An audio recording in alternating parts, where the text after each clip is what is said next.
नमस्कार, आप देख रहे हैं द इंडियन टीवी न्यूज और मैं हूं आपके साथ ज्योति पांडे। यहां हम आपको दिखाएंगे हर राज्य की महत्वपूर्ण और बड़ी खबरें। तो चलिए शुरुआत करते हैं कुछ खास खबरों से। यूपी के एटा जिले में चुनावी जनसभा को संबोधित करने आए सीएम योगी ने सपा कांग्रेस पर जमकर निशाना साधा। उन्होंने कहा, इन दोनों पार्टियों को वोट नहीं देना है। यह वही पार्टियां हैं जो स्वर्गीय कल्याण सिंह जी के मरणोपरांत वहां जाना तो दूर, एक शब्द भी उनकी संवेदना में नहीं बोली। एटा जिले में 2 मई को भाजपा प्रत्याशी राजवीर सिंह के पक्ष में चुनावी जनसभा को संबोधित करते हुए सीएम योगी ने सपा और कांग्रेस गठबंधन पर जमकर हमला बोला। सीएम योगी ने कहा, कांग्रेस व सपा के गठबंधन से सावधान रहें।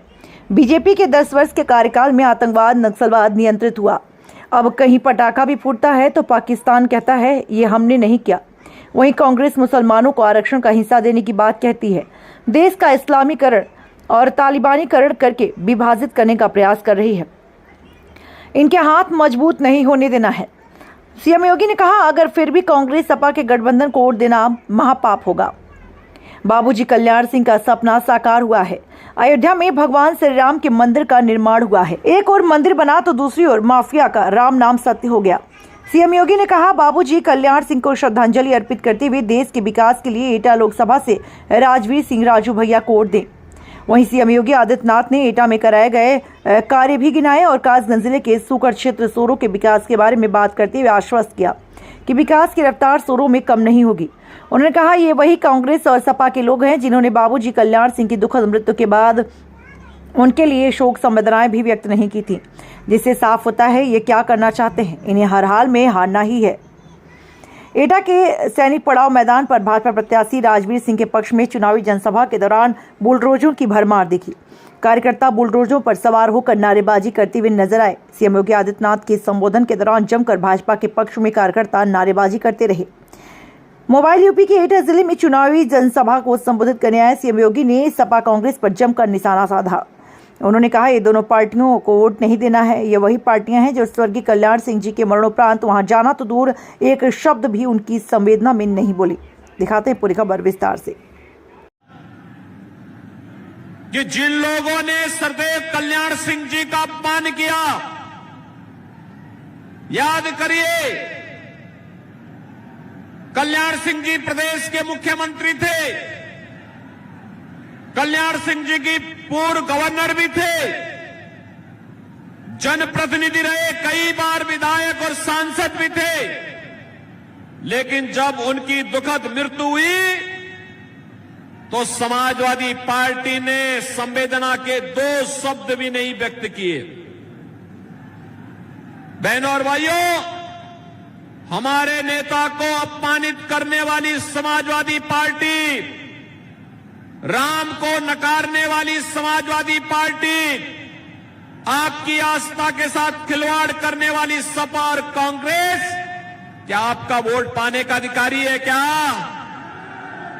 आपका वोट पाएगी? क्या अगर इनके कारनामों का मैं किस्से सुनाना प्रारंभ कर दूंगा तो बहनों और भाइयों बड़ा लंबा समय लगेगा।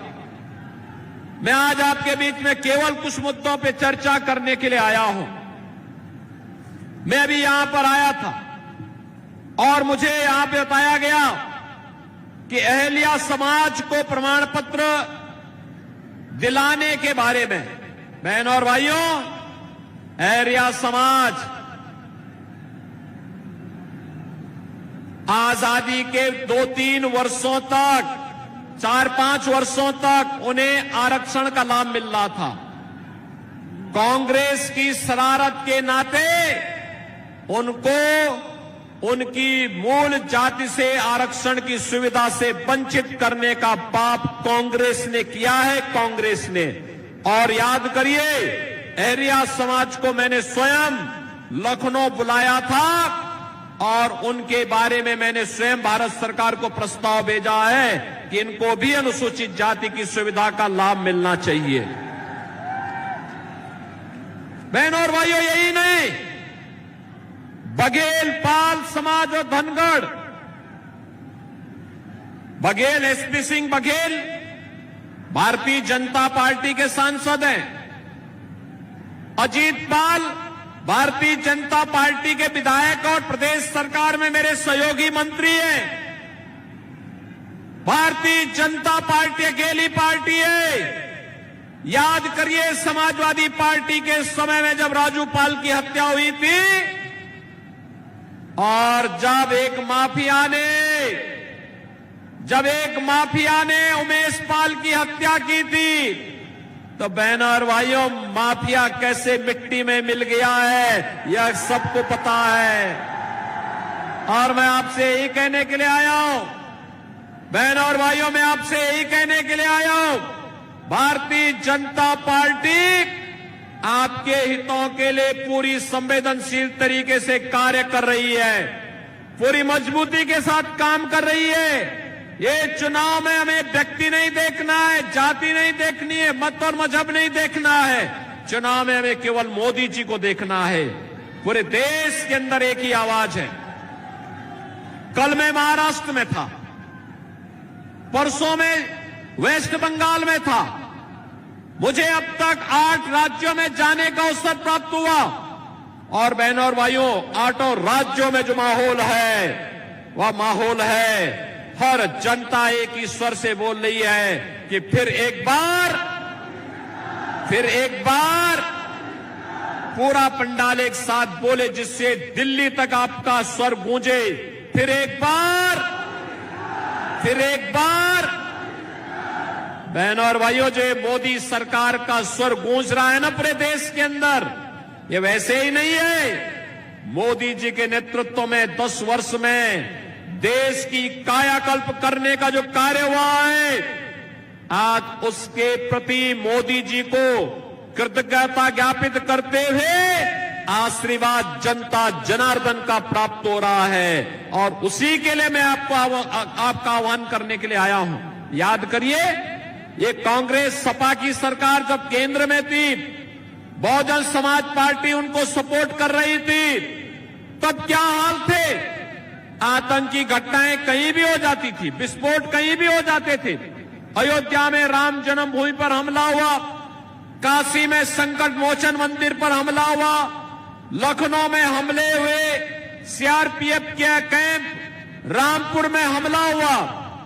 लेकिन बहनों और भाइयों, याद करिए, भारतीय जनता पार्टी के 10 वर्ष के कार्यकाल में दुनिया में भारत का सम्मान बढ़ा, देश की सीमाएं सुरक्षित हुई, आतंकवाद और नक्सलवाद नियंत्रित हुआ। अब तो कहीं पे जोर से पटाखा फट जाए तो पाकिस्तान सफाई देता है कि मेरा हाथ नहीं है।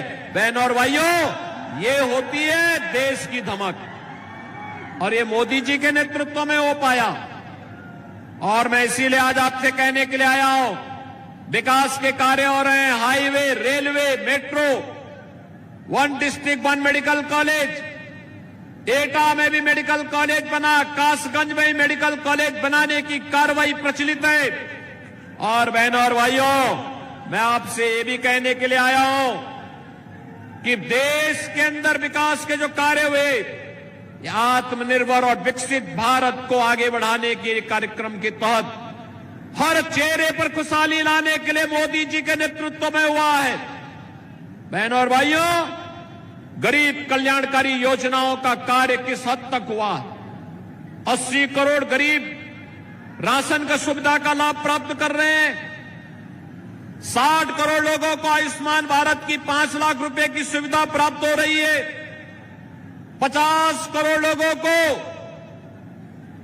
जनधन अकाउंट खोल करके कांग्रेस